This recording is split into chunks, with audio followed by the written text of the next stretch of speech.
Hi, everyone. Welcome to the GoldFIsh Report. I'm your host, Louisa. Today is Tuesday, December 10th, 2019. This is our 414th GoldFIsh Report and our week 150 POTUS report. Never missed a week, folks.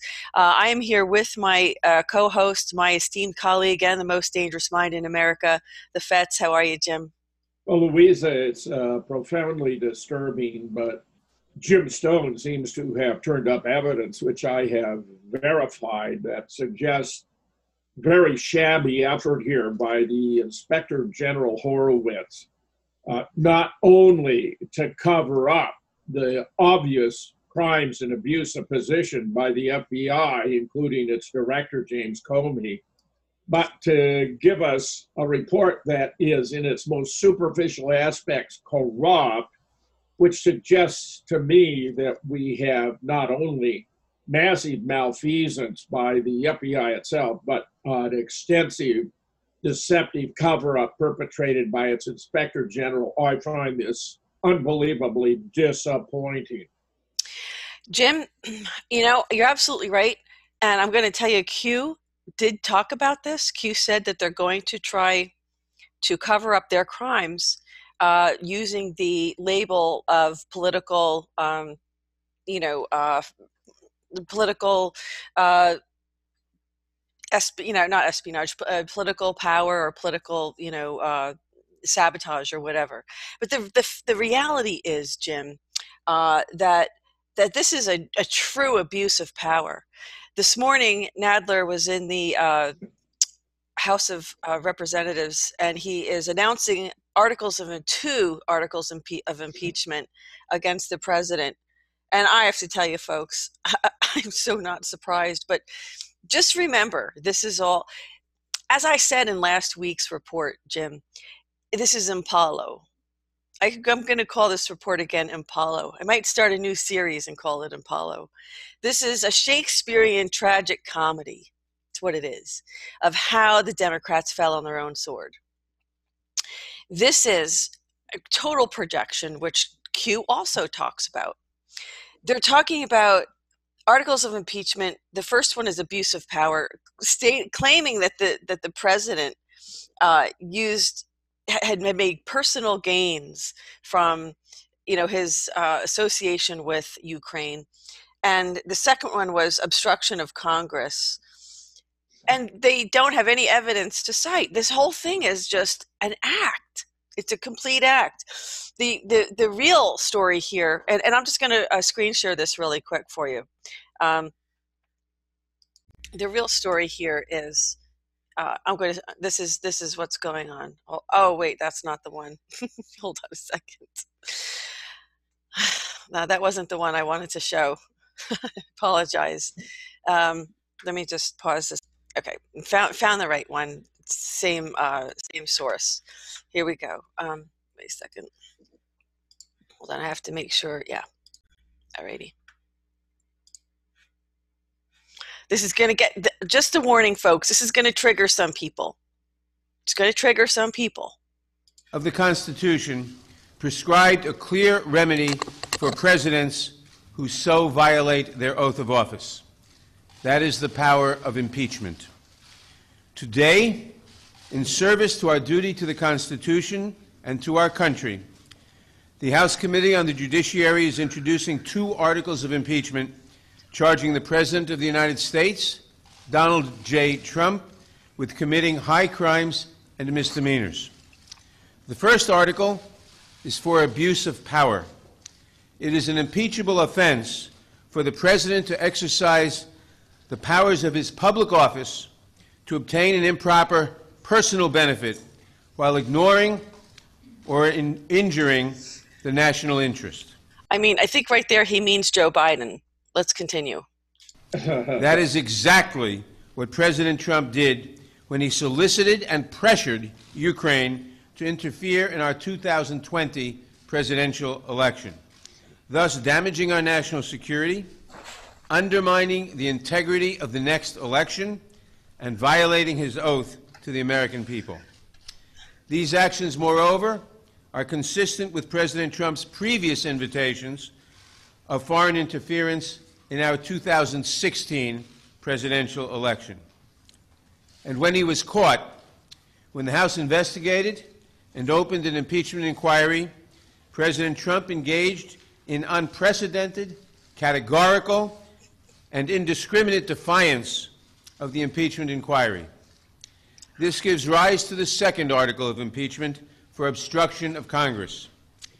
Okay, I can't go any further because personally and quite frankly, Jim, it triggers me. Okay? Well, it's nauseating. This is such a gross abuse of position by Congress, not by the president. He acted within his authority under the Constitution. Yeah. We even have a treaty. We even have a treaty with Ukraine for mutual assistance in the investigation of criminal activities. And there's no doubt about it that Joe Biden and Hunter Biden were engaged in criminal activities in Ukraine.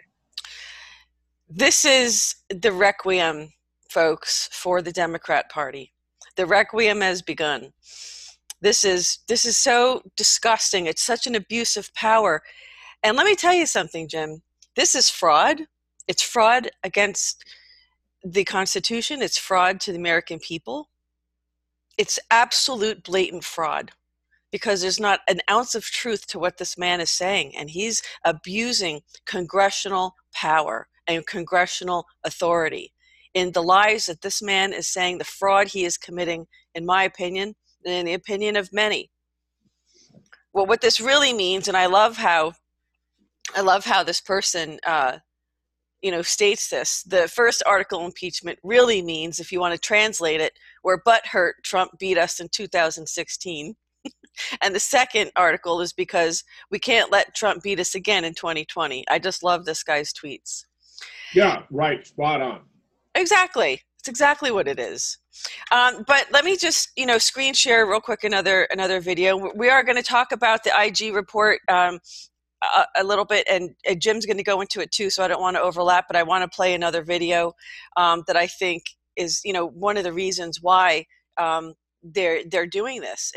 I'm telling you, folks, this is sad to see a group of people who are supposed to be statesmen, a group of people who are supposed to be trusted elected officials, act like a 5-year-old being caught with their, stealing candy in the candy store, denying it, and then coming up with an excuse, some sort of other like cover story for, why they did it, because they don't want to accept responsibility and accountability for what they've done. So let me just screen share this one, which was the first one that I had shared. Media tried to stop us from going to the White House, but I'm president and they're not.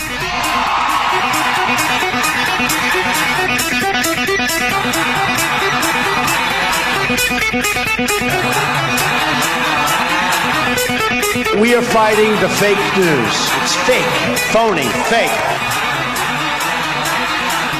Their agenda is not your agenda. Very, very stupid. They want you to think we're all crooked. We're not. It's Russia. The Russians. And the Russians. Presidency is effectively a Russian op. Political hurricane is out there at sea for him. We'll call it Hurricane Vladimir. U.S. president possibly working for the Russians. Donald Trump has been a Russian intelligence asset since 1987.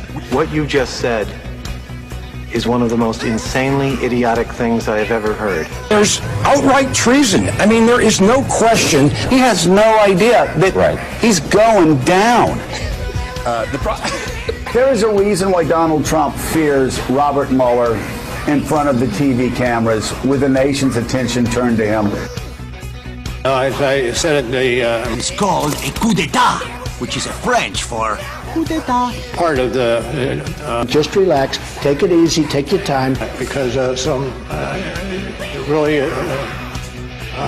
it's much more... Come on, try getting it out. That's beyond my purview. I can speak to that. You can't speak to that. You're fired!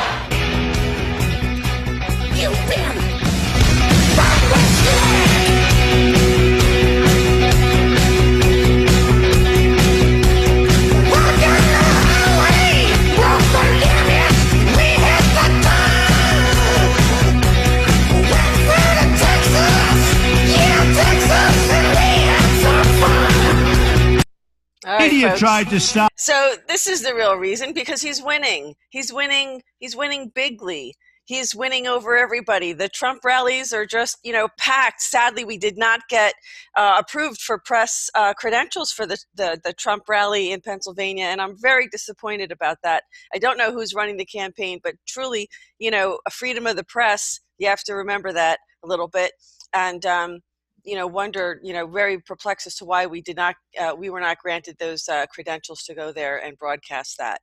So, but whatever, that's the campaign. Something's going on there. They might have their favorites. Who knows what's going on?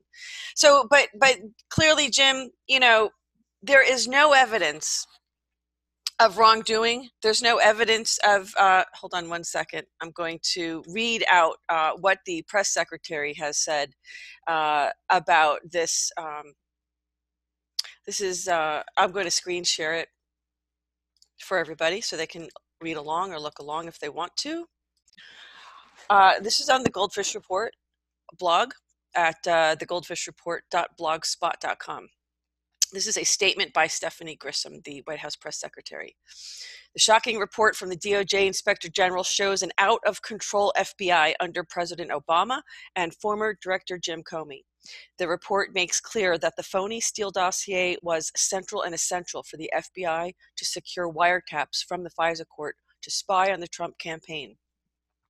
But the FBI repeatedly lied to the FISA court to make Steele seem credible and to hide information showing that the dossier was fake. The dossier was bought and paid for by Hillary Clinton and the Democratic National Committee, but that fact was hidden from the FISA court. Astoundingly, when evidence was repeatedly uncovered showing no wrongdoing by candidate Trump, that also was hidden from the FISA court. On top of all of that, one FBI lawyer altered an email in an effort to continue and extend the wiretapping, and he has been referred for criminal prosecution. All of this shows a repeated effort to mislead the FISA court long after the FBI was aware the dossier was false, phony, and could not be used to justify spying on the Trump campaign. The American people should be outraged and terrified by this abuse of power. This should never happen again to another presidential candidate or any American ever again. And I'm really glad that she put in any American, because this happens every day in our court system. And they only seem to be outraged when it happens to the president. But the fact is that this was a political hit job. Even though the IG report claims it wasn't. The IG report claims it had a bona fide reason to start the investigation, and it didn't. This is what they're referring to as being, more cover up and more, abuse of power by Horowitz. But the fact that, bless you, Jim, how could it not be political when it was being called insurance policy? So the whole thing is fake, folks. It's, sadly, mainstream media. Sadly, they're parading out in front of all the mainstream media cameras today, media all over the world, making these statements when they never cited any evidence, not one shred of evidence, Jim, of any wrongdoing by the president. But this happens in courtrooms every day. And the part that we're going to go into the IG report in more detail in your slides, Jim, but I want to emphasize the fact that this happens to people every day. If you are an adversary to the deep state agenda, they will defame you. This is what they're doing to the president. This is abuse of power. This is defamation, in my opinion, because they are defaming the president, accusing him of these things that have not happened. These are the kinds of things that happen every day in courtrooms. And I'm going to give you one other example of this. And this is a personal example. And it's very, very sad. Everybody may remember Hurricane Sandy, the superstorm Sandy that hit the East Coast in 2012. And since 2012, my house was damaged from that storm. And I was, a lot of our viewers know, involved in a divorce at the time. It's still ongoing. It's 8 years. 8 years. Can you imagine anybody being in a divorce for 8 years just to get justice, right? But what happened was this became an effort to silence me, to break me, to get me to stop telling the truth, to get me to stop going to the media and expressing my dissatisfaction with the civil justice system. So as soon as I talk about this, my internet connection becomes unstable. Isn't that amazing? Well, I'm going to screen share a video for you folks to show you, this is related because it goes to show this does happen. This happens to people and Americans every single day. And it is happening to me as well. And I'm going to screen share a very short segment of a video of a water leak that I've had to live with now for 8 years, only been getting worse, which is why I keep having repeated pneumonia. Take a look. I put these here to catch the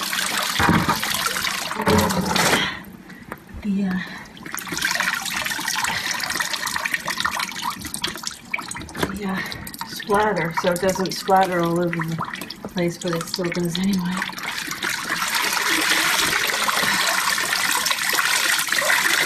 This is right in front of a light socket. Can't stop the water. Gotta get rid of this. Okay, there's the last rainstorm we had, I had to empty 3 of these. And the reason I'm bringing this up is because there's a court in New Jersey who seems to think it's okay. So FEMA offered grants to people to fix their homes. I qualified for the grant, and my ex would not sign the grant so that I could make the repairs because I'm living in the house with my children, of course.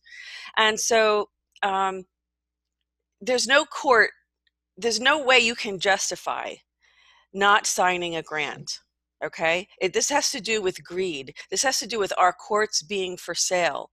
Justice is for sale in the United States. It has to do with punitive, punishing you, Louisa. Right. This isn't even related to expense. It's purely punitive. This is retaliation against you. Nasty. And yes, you're right. It is retaliation, and this is only one of the things that I've had to deal with, folks, to bring my GoldFIsh reports to the public. And I really hope you appreciate the fact that I'm taking these arrows for everybody, because this has to stop. This abuse of power has to stop, because look, now they're doing it to the president. So now you can see how they operate. They will absolutely destroy you. They will bankrupt you. They will keep you in perpetual poverty and litigate you to death until you have nothing left. They will take your children. Custody grabs are, high price for litigating lawyers who are corrupt. I don't think all lawyers are this way. I think there's a lot of lawyers who want to practice, fair, and equitable matrimonial law. But I don't think they're all that way. There's investigative reports showing how there's something called, what is it called? I'll think of it later. But they work together. It's called churning. That's the name of it. They churn the cases so that they maximize and they split the profits, in other words. So it doesn't matter who represents who. The idea is to divide and conquer the couple, to make it so that they cannot work this out themselves together by promoting this adversarial stuff in the court.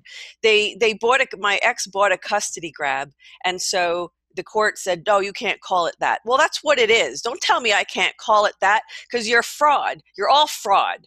This whole country, let me tell you folks, you better wake up, because when it happens to you, it might be too late. And I just think everybody really needs to see what's going on with this president and realize that this is a macrocosm of a microcosm. This is how it operates here, folks. And I've taken a lot of arrows in order to get the truth out and to report this stuff. And I want justice. I'm in the federal court, and they're still playing politics and delaying this whole thing. So I just wanted people to see firsthand how disgusting and how really they will defame you. They'll call you crazy because you interview people that talk about, unusual topics. It's the thought police, folks. You're not allowed to have your own private beliefs. In fact, they said if I believed in time travel, that I should have a psychiatric evaluation. So you know what? And I repeatedly said these weren't things I believed in. These were questions and things that I reported. I didn't have any firsthand knowledge of it. I clearly said this in the court. It's all about anything that is exculpatory, they omit, which is exactly what happened in this FISA report. I'm telling you this personally, folks, because this is exactly how they operate, and you can see this through this investigation with the president. Any exculpatory information is omitted, just like in this FISA report, right? The fact that the Democratic Party paid for it was excluded. They did not share this with the FISA court. The fact that this was, sponsored by the president, by Obama himself, which might not be have come out quite yet, but we have seen this through the GCHQ document that was leaked, that Susan Rice was acting on behalf of President Obama to do this investigation with GCHQ in the UK. So folks, I'm just letting you know that I think I've done so much to try to help people, to try to inform people, to try to do a public service for everybody. And I have taken arrows that nobody else would be willing to take. But you know what, folks? This is what's happening. And if you don't stop it, you're going to lose this republic. And I say this in almost every report. We're going to lose this republic. So I also wanted to announce that the president has announced this as Human Rights Day, International Human Rights Day. What a coincidence. Human rights. When everyone's human rights due process are being violated. There's no such thing as due process. It's all about money. And it's all about, if they want something from you, they will destroy your life to get it. They'll take your kids. They'll ruin your reputation. They'll defame you. They'll red flag you. And of course, they will they'll use the court system to really destroy your life. It ends up ruining your credit. You can't get some jobs because when you go to interview, your credit comes up as poor because it forces you into bankruptcy. If you go to apply for a mortgage or a loan, you can't get it because your credit's destroyed. This is their MO. When they want to, what they're trying to do is they're trying to break me. And I'm not going to allow that, which is why I continue to try to present this information to you. So I don't want to belabor the point, but I wanted to make the point that this isn't only happening to the president. And don't think it's only outrageous that it is, because it's happening to a lot of us. In fact, it's even happening to you, Jim, isn't it? Well, of course, yeah, sure.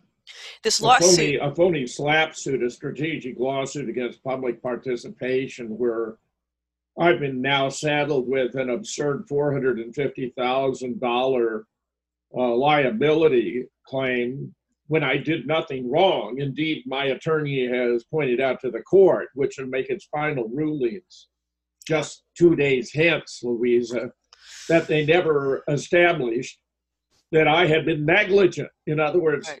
They failed to satisfy the elements of the offense of which I was found guilty by the summary judgment, which is completely absurd. It means the court, the judge in this case, did not even follow the law.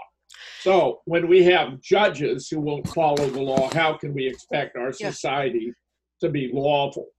Yeah, I mean, Stephanie Grisham was right in this press release that this should never happen to another presidential candidate or any American ever again. She says the American people should be outraged and terrified by this abuse of power. And you're darn right. We are terrified by it, because if the president can't get justice, if the president is denied due justice, then clearly there's no accountability. There's nowhere to go to receive justice, because honestly, folks, you're not going to get it in your state courts either, and possibly even federal courts.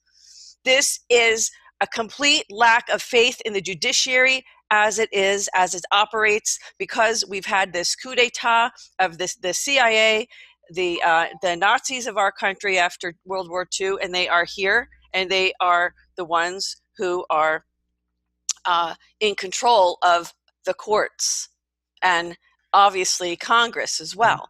Being, Jim, that you have discussed several times, that most of our, if not all, but most of our representatives in Congress are dual Israeli citizens. So, you know, John Lear, who is the former CIA pilot. Oh, by the way, Jim, I didn't get to talk to you about this yet, but did you know that John posted something on Facebook about you? John Lear did? Yeah. No, no. Well, he's a good man. I like Yeah. John Lear. He's our nation's most distinguished pilot, a really fascinating guy. CIA pilot, yeah. So he called you his friend, and he also said that that you were right about some things and wrong about other things, and that's fine. I know you, Jim. You're always the kind of person who, when presented with new information, have no problem in adjusting your point of view if you are presented with new evidence of the contrary, right? Yes, So absolutely. so he's pointing out these things about false flags, but he talked about Sandy Hook, and he talked about just the outcome of the case. And I thought, he gave you this weighing of right and wrong on these other issues, talking about 9/11, talking about I don't know what is another situation. The moon, I think, as well. And but when it came to Sandy Hook, he didn't say anything positive. And I responded, Jim, on your behalf, my friend. I want to let you know. You mean John Lear believes the official narrative of Sandy Hook? What's funny is he didn't. I'm floored. I'm not saying that. I didn't say that. I said he only talked about the. Let's see. He talked about the outcome of the lawsuit. He talked about who it was from and what the claims were, and that was it. He said and he was nothing. Implying that they were right. Well, what it was he left a disparaging perception of you because he didn't put the what was he. Let me tell you, by his omission, it almost seemed like he's still working for the CIA. And who knows? And I'm just saying, John, I do appreciate your stories and everything. If you're watching, I have invited John onto the GoldFIsh Report before. And I'm not sure, I know he's been busy with a lot of things going on in his personal life, but he is welcome. I am inviting you, John, if you're watching this, to come on and talk on the GoldFIsh Report. He acknowledged he missed out, he left out a lot of things and other stories, but he never addressed this. So, he's not going to talk about it publicly, but I just wanted to let you know, my friend, that I did stand up for you, and I did put some good comments in there, and John did respond to it. So you can go on Facebook. Please copy and paste that exchange. I will. I will do that for you, my friend. But that's the whole story. So because of Jim's involvement with Sandy Hook, or his the book and his opinion, Jim has also been targeted. And this is the abuse of power that we're talking about. There is no free speech, people. Wake up. There is no free speech. If you say something that they don't like, the agenda, the fascist agenda that is in our country today, then you will be targeted, and severely. And that is the evidence of it is what I'm showing you. I'm telling you about Jim's own experience. You all know about Winston, how he was targeted and put in prison. So you know what, folks? It's wake up, because as I talked about last week, and I'm going to wrap up with this. As I talked about last week with the report that I did regarding the Declaration of Independence, that is our instructions for retaining our liberty. And if we don't execute it, if we don't take that Declaration of Independence and use that to maintain our independence, then we don't deserve to have it. So what are you doing? That's my question for you, the viewer. What are you doing to what part are you playing? Are you part of are you part of the problem, or are you part of the solution? Because you can't be anything else. You have to realize that unless you're going along with the mainstream narrative, you're going to be targeted. That's just the matter of fact. You go to a town hall meeting, you're going to be targeted if you have an opinion that's opposite of the agenda of the controlling parties. So I really can't say it anymore. I just hope and pray that their agenda is to. They took all of my assets. They took my children. They took forcing me in this court, a fake court order. The whole thing was a book of black magic, because the whole thing was inverted truth, which is what black magicians do. They invert the truth. That's what Satanists do. Like anything that Satanists do is an inversion of what's God-given, okay? So that's why they're pushing this transhumanist agenda. That's why they're pushing this whole, convince your kid that they're the wrong gender. You know, oh, a 6-year-old. How could a 6-year-old think they're anything but what their genitals say they are? I mean, this is crazy stuff, folks. But this is the world we're living in today. So please, please wake up and realize you have a responsibility to play. And don't forget that Declaration of Independence tells you in there what you are to do when our representatives fail us. That's what we are to do. So, Jim, go ahead, my friend. Thank you for waiting. Thanks for this. We have a lot more to report on, and I'll comment on the IG report as we go along. Well, the IG report seems to treat the FBI with kid gloves. I'm rather astonished, actually, stating that the FBI possessed an authorized purpose, implying it had a legitimate justification to investigate the Trump campaign, but that the Bureau committed a series of wrongdoings. Over the 400-page report, he criticizes the FBI for significant inaccuracies and omissions in the Bureau's applications to surveil former Trump campaign advisor Carter Page, stating agents failed to meet the basic obligation to make sure the applications were accurate. Now, right there, Louisa, that shows everything that followed thereafter was what's known in the law as the fruit of a poisonous tree. In other words, if the initial warrants were not justified, anything that followed subsequently is not legally admissible as evidence and ought not to count as an appropriate basis for any formal action. It says, we don't speculate whether the correction of any particular misstatement or omissions or some combination would have resulted in a different outcome, implying it wasn't warranted. The department's decision makers in the court should have been given complete and accurate information so they could meaningfully evaluate probable cause before authorizing the surveillance.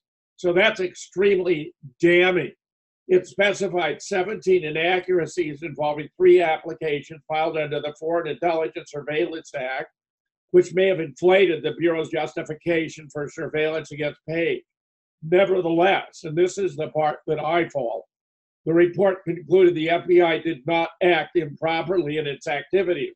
This is very much like talking about all the reasons Hillary Clinton had violated the Department of State protocols by using an unsecure server and then declaring, nevertheless, no prosecutor would have sought to pursue the case. It's absurd. The report concludes a review Horowitz promised in March to examine the conduct of federal authorities to determine if the FBI broke or abused any rules, which it obviously did. The president has, appropriately in my opinion, repeatedly accused the Bureau under former President Obama of spying on him and attempting to ruin his campaign. Some Republicans have claimed the Bureau abused its authority when it investigated Page. Even the Inspector General's report confirms that implicitly without acknowledging it explicitly. Other accusations say the FBI improperly relied on a dossier from a former British spy to receive legal approval for spying. All this is something we have documented in spades in the past, Louisa. In his report, Horowitz said the FBI's efforts were in compliance with Department and FBI's policies, but he's already shown that that's not the case, and therefore this is clearly, in my judgment, a cover-up. Democrats have argued the Bureau acted entirely within its authority. The former spy, Christopher Steele, was a key part of the case. He was actually hired by Hillary Clinton and the DNC to write this dossier, but the FISA court was never so informed. The report concludes FBI officials overseeing the Trump-Russia investigation were not tainted by political bias, and yet what other possible motive could they have had? And that their information was sufficient to satisfy the low threshold required to launch a probe, which I think is not in accordance with the facts of the matter. Attorney General Barr issued a statement saying it confirms the FBI launched an intrusive investigation of a U.S. presidential campaign on the thinnest of suspicions that, in my view, were insufficient to justify the steps taken.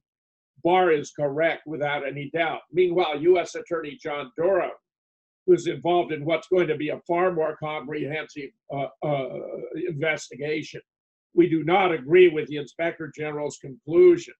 U.S. Attorney John Durham said Monday the Department of Justice did not agree with the Inspector General of the FBI's report into the investigation of President Trump. Based on the evidence collected to date and while our investigation is ongoing, last month we advised the Inspector General we do not agree with some of the report's conclusions as to predication, meaning the justification for the investigation and how the FBI case was opened. The Horowitz reports found there were significant performance failures by the supervisory and non-supervisory agents, including 17 significant errors in the FISA applications to surveil Carter Page, but said there was no evidence of intentional misconduct. But this is completely absurd. He's saying there was misconduct, but how could it have been other than intentional? This is violating clearly spelled out protocols and requirements, which they did not do. Durham, who's investigating the origins of the Russia investigation, said his report would be more robust, including details of actions of people outside the Department of Justice. Our investigation includes developing information from other persons and entities within the U.S. and out.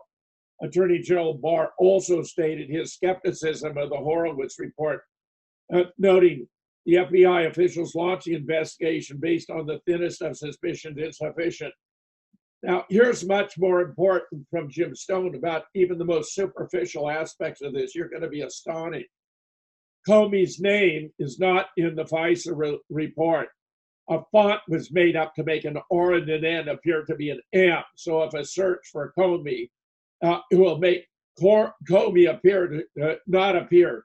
Only if you type in Corney, C-O-R-N-E-Y. See here, Louisa, Corney, instead of Comey.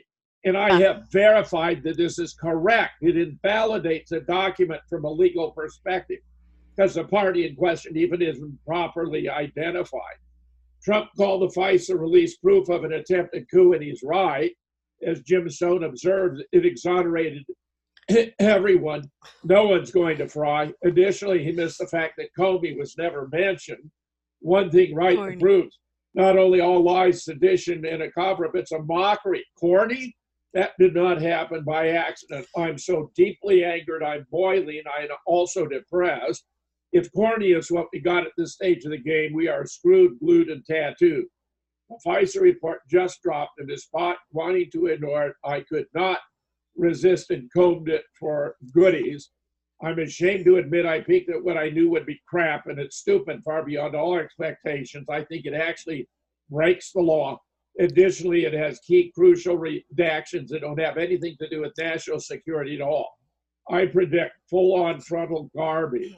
We got the report, a crime against the United States. Here's a key line that proves it. Although we found no evidence that Corney had been made aware of these issues at the time of the application. Put a fork in it. She's done. It's not a report at all. They're calling Comey corny and are expecting people to accept it. It appears all through the report, Comey is not even mentioned once. This is grade school level debauchery. I have verified this, Louisa.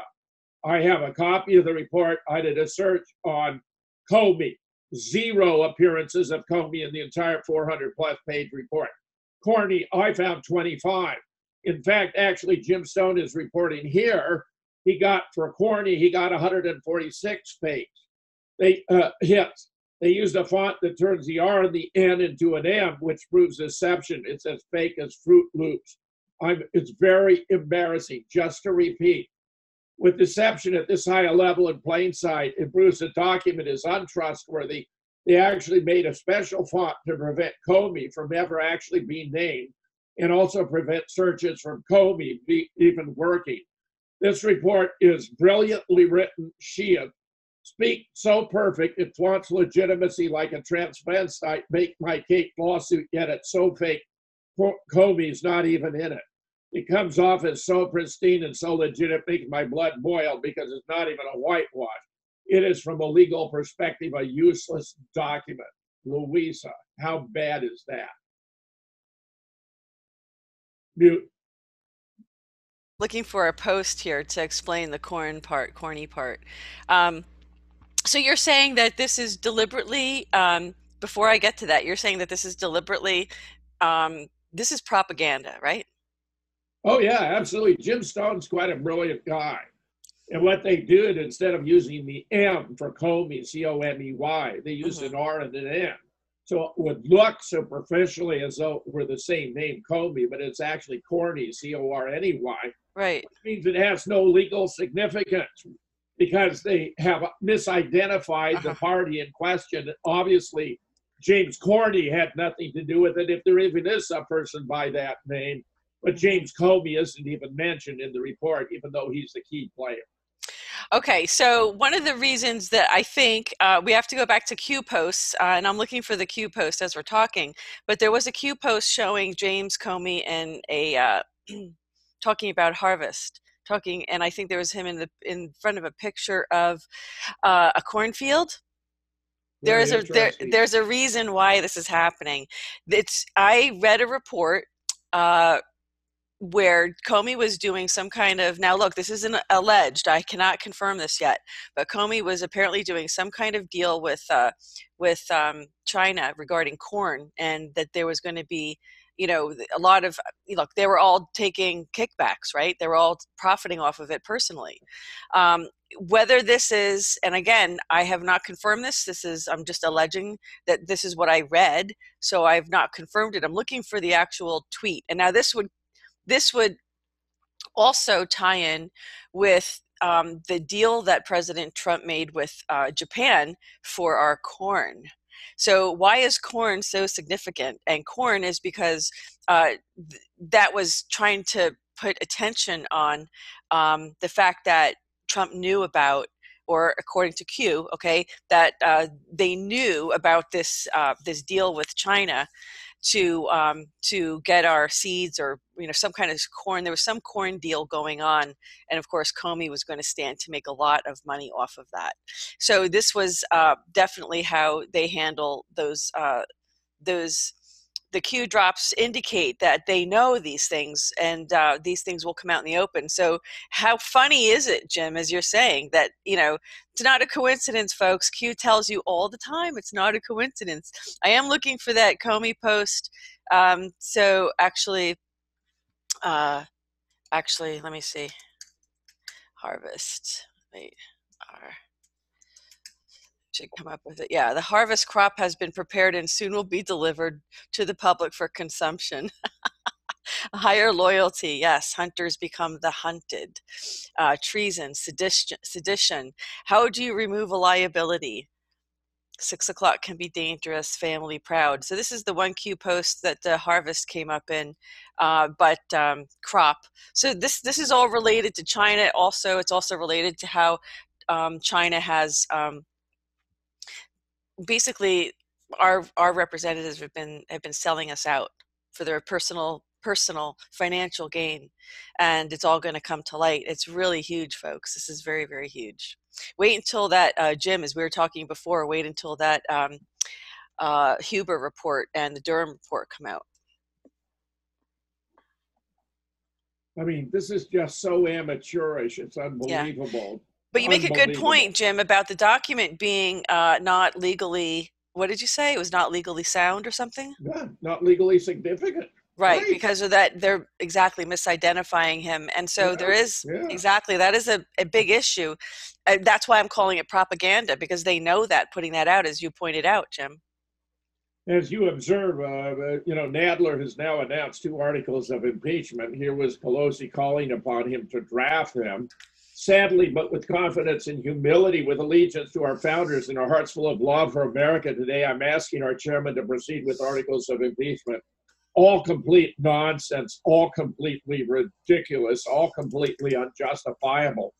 Here are key moments from the first impeachment hearing in the Judiciary Committee, where they had 4 legal experts, 3 of whom turned out to be political hacks.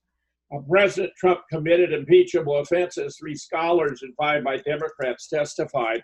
3 constitutional scholars. This is Noah Feldman Lepp, Pamela Carlin Middle, and Michael Gerhardt Wright being sworn in. Invited by Democrats to testify, said that his efforts to pressure Ukraine for political gain clearly met the historical definition of impeachable offenses. It's, in my opinion, quite obvious that is not the case.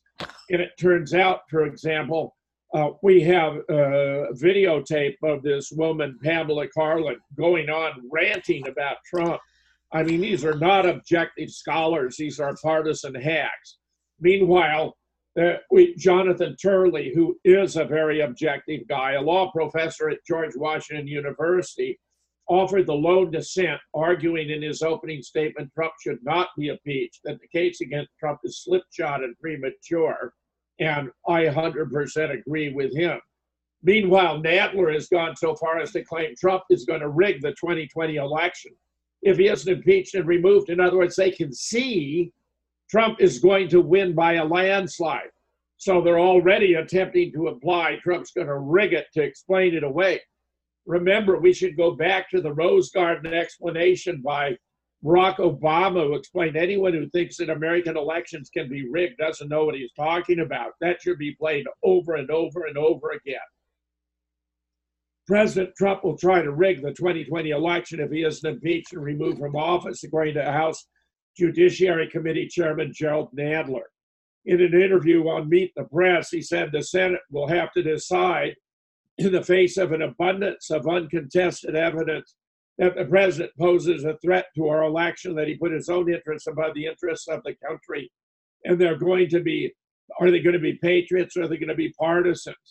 Chuck Todd asked if he's acquitted, do you think we'll have a fair election in 2020? To which Nadler replied, I don't know.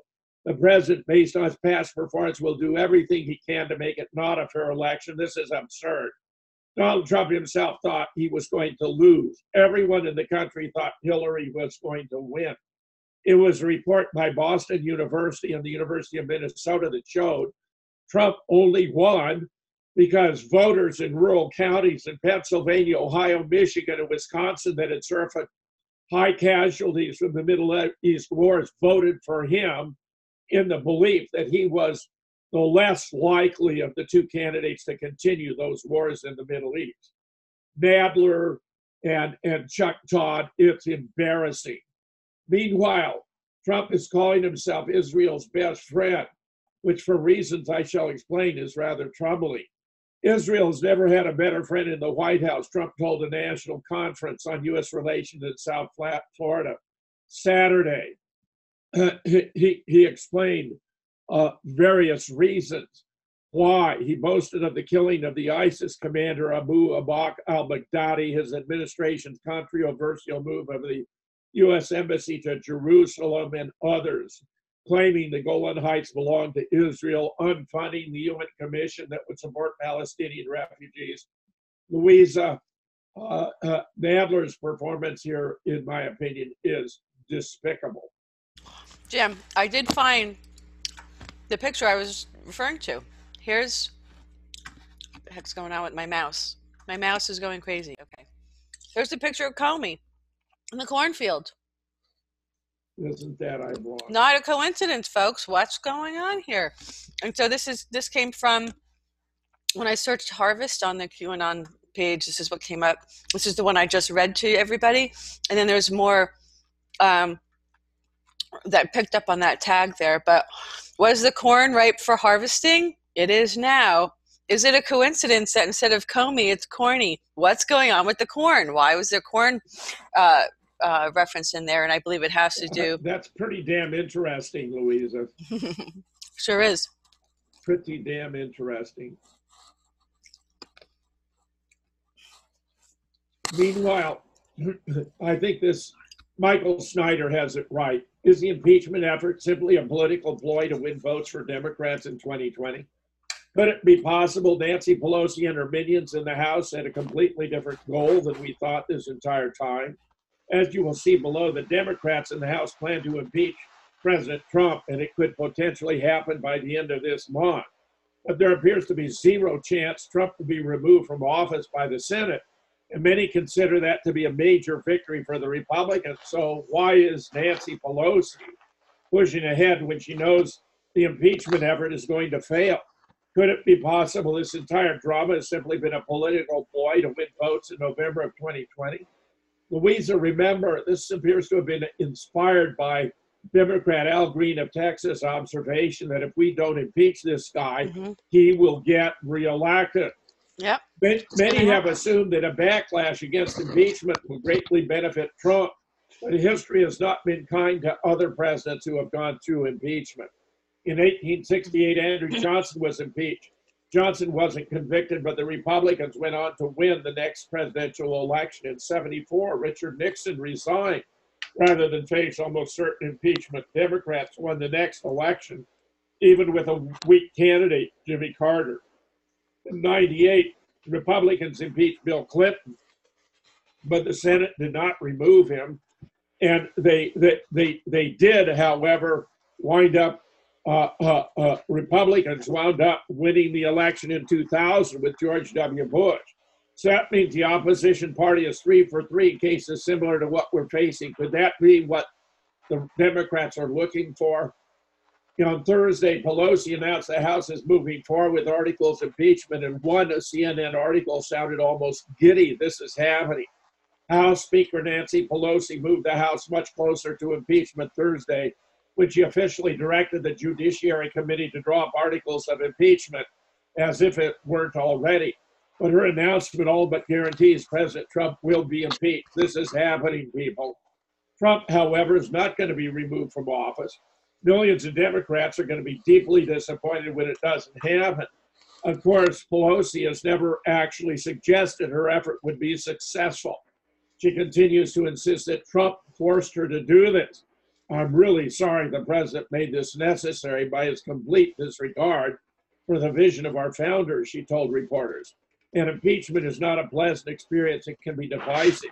We don't take any glee in this at all, having difficulty suppressing giggles. It's heartbreaking, but the president gave us no choice. What Pelosi is attempting to do is take the moral high ground. Her intended audience is voters in the middle of the political spectrum, because they will decide the 2020 election. And it appears things could move quite rapidly in the House from this point forward. In fact, NBC News is reporting House Democrats are being told to make plans for the weekend just prior to Christmas. Pelosi did not say whether she set a deadline for committees to write articles of impeachment or when a full House vote would take place. Members who attended a closed-door Democratic caucus meeting Wednesday, however, said they understood the House would vote on articles before the Christmas recess. One member said they were told not to make plans for December 21st or 22nd, the weekend before the holiday. I've been worrying for months that Democrats are going to impeach Trump. A lot of people didn't believe me. At this point, even Trump appears resigned to the fact that he will be impeached. It's clear, however, as Jonathan Turley observed, impeachment is an abuse of power by Congress. And Turley, by the way, has a reputation of being a liberal professor, but the fact is he's an adherent to the law and to the Constitution. Sadly, most Democrats don't seem to understand we're tearing the country apart, which can have serious implications in the not too distant future. In Washington, winning is everything, and Democrats are obsessed with November 2020. Just consider what Pelosi told the CNN town hall on Thursday. Let's not even contemplate that, Pelosi said at a CNN town hall in response to an audio question, what checks will exist in the House if Trump is reelected and the impeachment process is over? Civilization as we know it today is at stake in the next election and certainly our planet. What an absurd example of hyperbole. Pelosi knows the Senate won't vote to convict Trump, but that's not what she's after. Her plan has always been to damage Trump for the 2020 election.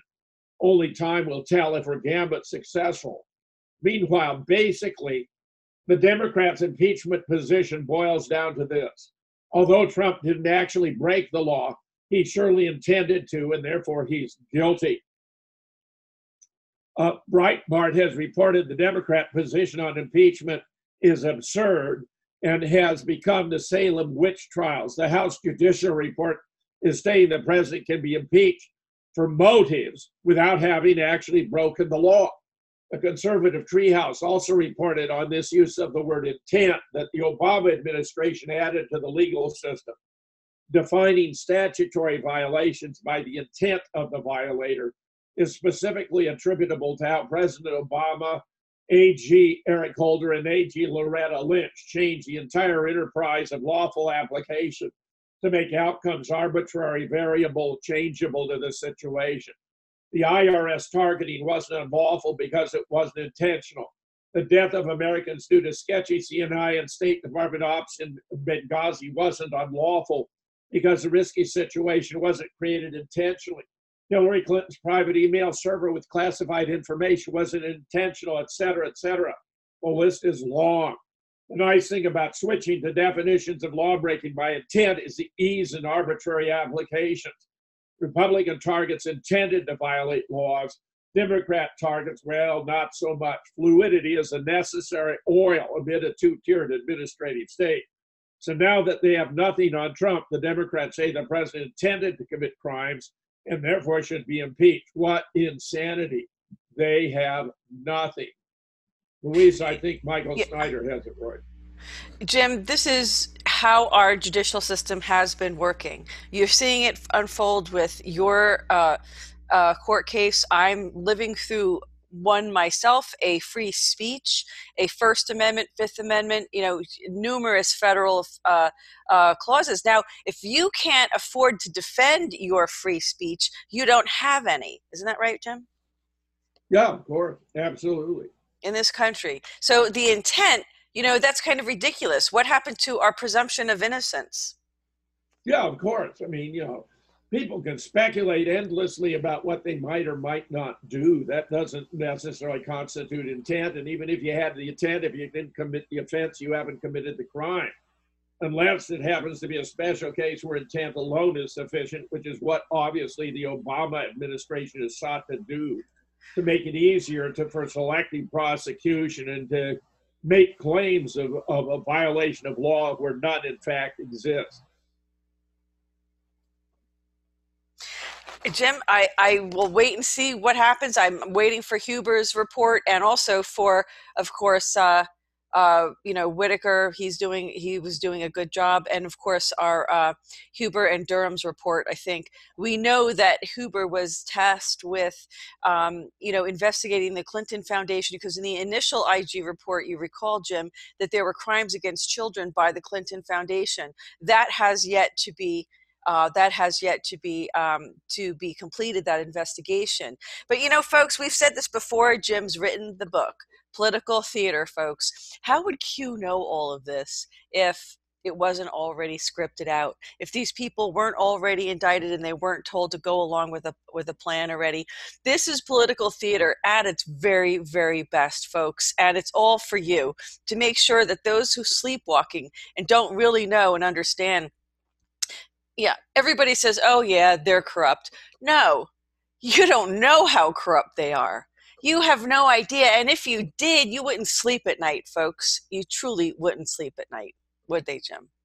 Well, Louisa, if we thought those stories were horror stories, you're not going to believe this. Once again, to no one's surprise, the bureaucrats on both sides of the aisle, Democrats and Republicans alike, prioritize political grandstanding over principle in their oath of office to protect and defend the Constitution by renewing the Patriot Act. Betraying the Constitution, who will protect us from an unpatriotic Patriot Act, authored by John Whitehead of the Rutherford Institute. It's the responsibility of the patriot to protect his country from its government, said Thomas Paine. While Congress subjects the nation to its impeachment-flavored brand of bread and circus politics, our civil liberties continue to die a slow, painful death by 1,000 cuts.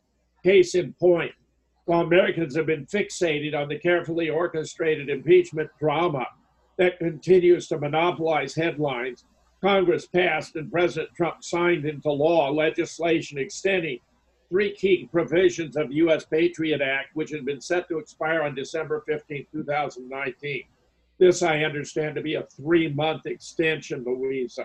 As Congressman Thomas Massey predicted, today, while everyone is distracted by the impeachment drama, Congress will vote to extend warrantless data collection provisions of the Patriot Act by hiding this language on page 25 of the continuing resolution that temporarily funds the government.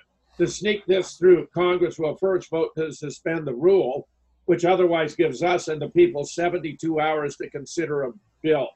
The scam here is that Democrats are alleging abuse of presidential power while simultaneously reauthorizing warrantless power to spy on citizens no president should have in a bill that continues to fund everything the president does and waiving their own rules to do it.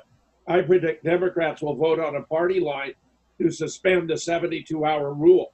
But after the rule is suspended, I suspect many Republicans will join most Democrats to pass the continuing resolution with a Patriot Act extension embedded within it.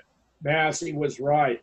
Republicans and Democrats have no problem joining forces to maintain their joint stranglehold on power. The legislation passed the Senate with a bipartisan 74-20 vote. It squeaked through the House with a 231 to 191 margin, and it was signed by President Trump, who earlier this year floated the idea of making government surveillance powers permanent, with nary a protest from anyone about its impact on the rights of the American people. Spending bill or not, it didn't have to shake down this way, even with the threat of yet another government shutdown looming. Congress could have voted to separate the Patriot Act extension from the funding bill, as suggested by Representative Justin Amash, but that didn't fly. Instead, as journalist Norman Solomon writes for Salon, the cave-in was another bout of normalizing the U.S. government's mass surveillance powers. That's right. This is the key to it all, normalizing the U.S. government's mass surveillance powers. In the 18 years since the U.S. Patriot Act, a massive 342-page wish list of expanded powers for FBI and CIA was rammed through Congress. In the wake of the so-called 9/11 terror attacks, it has snowballed into the eradication of virtually every safeguard against government overreach, corruption, and abuse. Louisa, it is a stake through the heart of the First and Second Amendments, indeed of the entire Bill of Rights. Yeah, this is, sorry, am I on mute? No, I'm not. You're on. This is the Democrats' agenda is to destroy our Constitution. It's to trivialize. It's to, as you said, make everything so politically correct that our Constitution becomes arbitrary. That they don't even use it any longer in our basis for rights, as you said, our Articles of Freedom. So I just say, to people again, we have to take that Declaration of Independence and know what to do with it. We fought one revolution already, and folks, you better get ready, because if you don't stand up and demand your rights, then you're going to lose them. I don't know how many times I have to say it, Jim. Louisa, you're absolutely right. And to confirm that this whole thing is political theater, that the Democrats are actually asking the public to tell the Democrats what the articles of impeachment ought to be. In other words, they're using, their party really as a focus group. Should it be abuse of power and bribery, obstruction of Congress, obstruction of justice, all of the above? We need to know where the public stands so they can pitch it with the most public relations effect. Meanwhile, CNN's primetime town hall with Nancy Pelosi was a ratings flop. Hours after she announced she was instructing Nadler to move forward on articles, she appeared on CNN. The must-have event moderated by Jake Tapper was planned ahead of time, but the timing of Pelosi's announcement seemed just a little bit too convenient. How fortuitous. Pelosi made it clear they're moving forward on articles of impeachment right before the town hall, right? Nancy Pelosi joins Jake Tapper for a live CNN town hall tonight at 9 p.m. Eastern to discuss what happens next in the impeachment process. They're going for it. But notice, the town hall averaged 1.6 million viewers, including 410,000 in the crucial age 25 to 54 demographic. Meanwhile, Fox News' regular primetime lineup averages 3.4 million, including 565,000 in the 25 to 54 demographic. According to Nielsen, Fox News' April town hall with Bernie Sanders remains the highest rated town hall, having averaged 2.6 million viewers. So this one with Nancy Pelosi fell flat. It appeared the real winner was Fox News. During the town hall, Pelosi made it clear the push for impeachment is completely political. In the impeachment town hall, she stressed the importance of denying President Trump a second term. Aren't you sorry you missed that gem of a program? The push for impeachment isn't just diametrically opposed to what several leading Democrats had said during the Clinton impeachment, going so far as to call it a partisan lynching, but it's not working out so well. The further this goes, the more apparent it is it's a partisan power play. Unfortunately for the Democrats, it seems to be backfiring.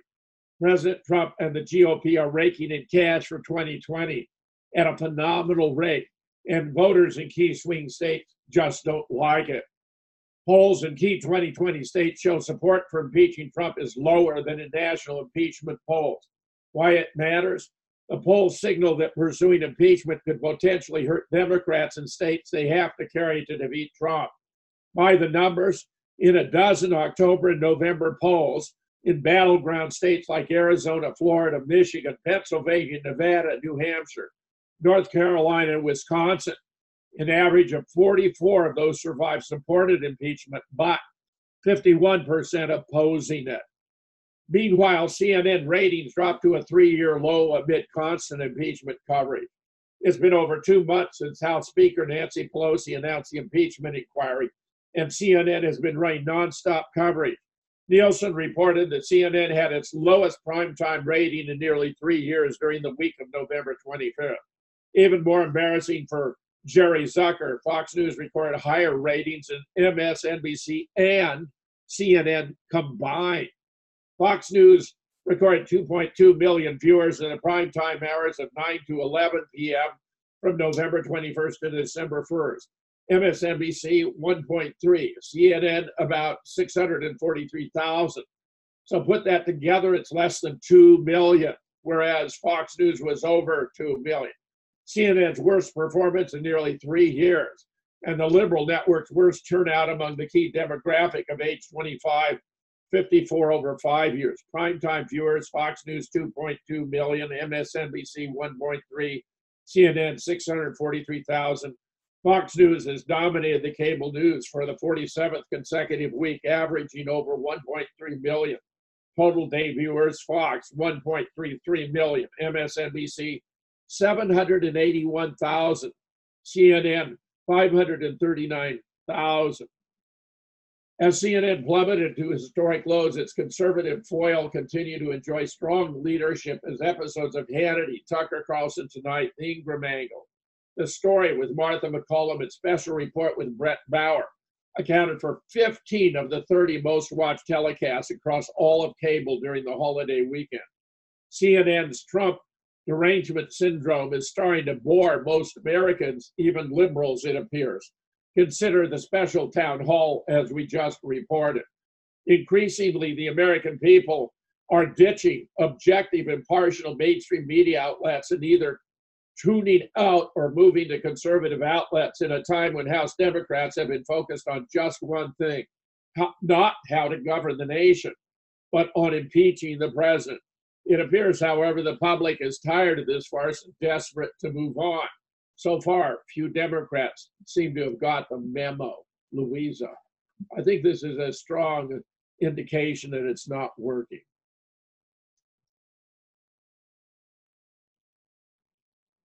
Sorry about that. Yeah, I'm sorry. I had to file a nail before that was a hangnail kind of thing, and I think I didn't have it on mute, so I apologize. I try to keep it on mute.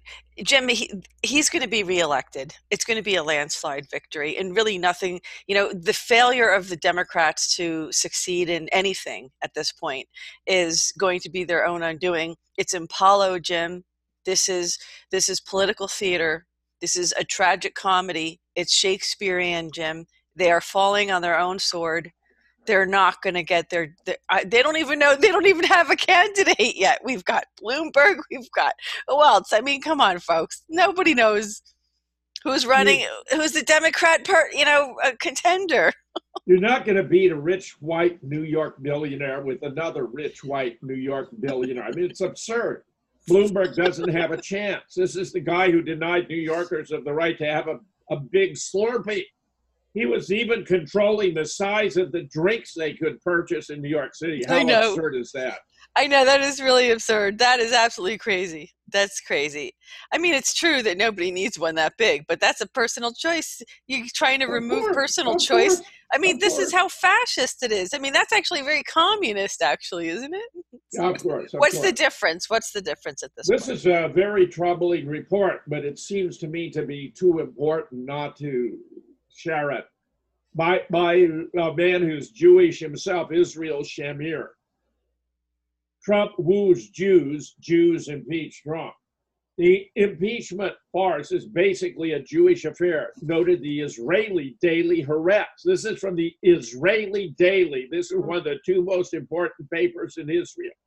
The soul and engine of the impeachment is Adam Schiff, Shifty Schiff in Trump's colorful expression. His name brings to mind the Jewish banking house of Schiff, top Jewish aristocracy of money and media. The second man is Greedy Goldman, or Daniel Sachs Goldman, the chief interrogator in the impeachment hearings. Sachs Goldman, or Goldman Sachs, another top Jewish name and bank. The third Jew in the heart of the impeachment is infamous George Soros. Haaretz could add that the top witnesses for prosecution are also Jewish. The bizarre Gordon Zelensky loves your ass Sondland, or Vindman the spy. Trump would never dare to notice this remarkable coincidence, concludes Haaretz. Only anti-Semites would. Let me mention Gerald Nadler, obviously, is also Jewish as well. Instead of pointing this open conspiracy out and calling the American people to save the republic, President Trump has appealed to a Jewish sense of gratitude. He bestowed his now third fabulous gift to the Jewish state, namely recognition of the settlements for Jews only on stolen Palestinian land, after he recognized Jerusalem and the Golan Heights. Or perhaps the fourth, if you count his withdrawal out of the Iran agreement. He legalized the settlements by the unilateral decision of the superpowers, something the Israeli government could never have done or dared. If the U.S. were to be as omnipotent as it was 20 years ago, that would be the end of Oslo and Geneva agreements, and practically the end of attempts to create a state of Palestine alongside Israel, something Israeli nationalists have wanted all along. With the U.S. engulfed in the cold civil war, it could lead to self-delegitimization of the U.S. or the collapse of the two-state paradigm. It's apparently a huge gift to the Jewish state. Trump thought that his generosity would melt Jewish hearts and they would let him govern in peace. But no, the Jews accept every gift as their due.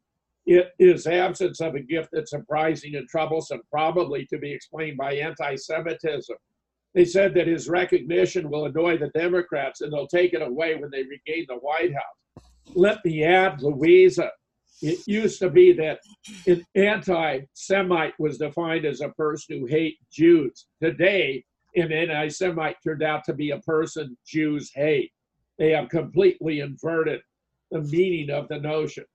Probably this reaction is exactly what Trump counted on, for he does not care about Palestine or Israel. His target audience is U.S. Jewry. Trump hopes that the Jews who care about Israel more than they care about the U.S. would switch allegiance and support him, so the Democrats would win the next election and roll back the recognition. Judging by past experience, the Jews will gain by this competition for their favors, while the U.S. will lose, and so will Trump. It is worth our while to see who are the Jewish persons in the impeachment proceeding. Adam Schiff, whether a remote relation to the banker Jacob Schiff or just a namesake, could be a reincarnation of the old man, where he inherited his love for mass immigration and hatred for Russia. Before Jacob Schiff's time, the U.S. Jewry was a small community. Wealthy, yes, but very small. Jacob Schiff, who arrived on the American shores in the mid-19th century, understood that he needed numbers, masses, demography on his side if he wanted Jews to become an important player. He organized mass immigration of Russian and Polish Jews into the U.S. He lobbied Congress and President Grover Cleveland to prevent the passage of legislation which would have prevented the massive wave of Russian Jewish immigrants, for whom most current New York Jews descend, says the Jewish source. Millions of Jews arrived and eventually changed the U.S. in their own image. Now Adam Schiff wants to import millions of third worlders to cement the change started by Jacob. Jacob Schiff's hatred of Russia had been quite extraordinary, even by the standards of the time. A prominent banker, he issued a war loan to Japan to build its fleet to fight Russia. Accidentally, the fleet built with Schiff's money had attacked Pearl Harbor some years later. So every victim of the Pacific War and his descendants could choose Schiff's for their contribution. Long before Soros and NED, Jacob Schiff played the regime change game in Russia, bankrolling the revolutionaries. He contributed to the February 1917 revolution, the liberal pro-Western coup. But the Russians screwed him by doing another coup in November of 2017 and installing the Bolsheviks. His agents had to flee and Russia regained its independence while Schiff lost his investment. Adam Schiff is rabidly anti-Russian, just as Jacob was. He dreams of a regime change in Moscow, as Jacob did. He claims a Russian conspiracy brought Trump to the White House. He refuses to accept Mueller's inquiry results, still insists the Russians interfered in U.S. elections. His words of damning evidence of collusion with Russia, more than circumstantial. A scandal of a size beyond Watergate had poisoned Russo-American relations, which made Trump's presidency a lame duck from the first moment. Adam Schiff is so dishonest and unfair. Even the Wall Street Journal noted his innovation in law. Is it an impeachable offense for a president to resist impeachment? House Intelligence Adam Schiff told CNN last week that officials' refusal to testify in the committee's impeachment probe could be used to an obstruction of Congress charge against President Trump. Perhaps, after all, Adam Schiff is a relative to another swindler, Irwin Schiff, who died in federal prison in 2015 while he was serving a 13-year sentence for tax evasion. Probably it's anti-Semitic to mention the old canard that some Jews could be swindlers, but we'll dare it anyway. Remember, the author himself is Jewish. The chief interrogator, Daniel Sachs Goldman, has an excellent pedigree for a Jewish mocker, wheeler dealer. He went to the school President Barack Obama's daughter, Sasha and Malaya, attended, as well as Chelsea Clinton, former Vice President Joe Biden's grandchildren, Richard Nixon's daughter, Tricia, Theodore Roosevelt's son, Archibald. His wife is a vice president of Goldman Sachs. The great vampire squid wrapped around the face of humanity, in the famous words of Matt Diaby. His family had established a special program called the Birthright Taglet. The name implies that every Jew has a birthright for the land of Palestine as opposed to its natives. The program allows American Jewish youth to make a free, courtesy of U.S. taxpayer, trip to Israel to meet other Jewish young men and girls and to fight intermarriage by marrying within the tribe. That's right. You are forbidden to approve of such racist measures, but Jews are allowed to run it as a tax-exempt charity. A former federal attorney for the District of Columbia, Joe DeGeneva, committed this grievous crime when he said on Fox News that George Soros had a daily opportunity to tell the State Department through Victoria Nuland what to do in Ukraine. Soros ran it. He corrupted FBI officials. He corrupted Foreign Service officers. George Soros wants to run Ukraine, and he's doing everything he can to use every lever of the United States government to make it happen. DeGeneva didn't mention the Jewishness of Soros or of his friend Nuland. It was not necessary. An attack on George Soros is an attack on Jews the world over, concluded a knowledgeable observer. Joe DeGeneva indeed is guilty, but of understatement. George Soros wants to run Ukraine, he said. Ukraine is a small, though profitable part of the world Soros and his companions in arms want to run. The U.S. is the more important part, and by running it, they get Ukraine as a side dish. The impeachment indeed became an important affair, not as a threat to President Trump because it revealed the modus operandi of the liberal Jews. It would be better if instead of Donald Trump, their opponent would be a shining knight on a white charger. But we've got what we've got. These guys should be stopped, and if Trump will do it, bless him. His tactics of bribing Jews with rich gifts of Palestinian patrimony are immoral, and I doubt they will be effective. Probably if he were to call for justice and equality for Palestine, he would not have a snowball's chance in hell. By dividing his enemies between Zionists and liberals, he improves his chances, or so he thinks. For those who treasure and cherish Palestine as I do, this is a hard choice. Liberal Jews sound nicer, and they speak against Jewish settlements in the occupied territories. They condemn Israeli shelling of Gaza and Syria, but we have a long experience of their ascendancy. They do precisely nothing for Palestine, and they allow Israel to commit all possible crimes. A condemnation is not good enough if the flow of weapons and finances is not effective. The Jews are used to playing for both teams and win twice. By going into absolutely forbidden no-go arena of seeing the impeachment team as a Jewish team, this game may be changed. If and when Capitol Hill will be free from occupation, the time for freedom of Jerusalem will also come. Where, I observe, Trump's approval rating jumps 5 points in 1 week after Democrats announced the sham impeachment. Despite Pelosi's sham impeachment, President Trump's approval rating reached 51% on Friday. At the same time, Obama in his presidency was only 45%, 6 points behind. This is also despite national mainstream media reporting negatively on the highly successful Trump 96% of the time. Barack Obama had a cakewalk with the media despite one of the worst records in U.S. history. At the beginning of last week, Trump's approval rate was 46, but after Pelosi announced her sham impeachment, he jumped 5% to 51. Louisa, I think that's the score. That's where things stand today. Jim, I'm just taking a look at the transcript of the Declaration of Independence that you're talking about, our Bill of Rights here. So I just wanted to remind people that, this is what helps us to retain our liberty.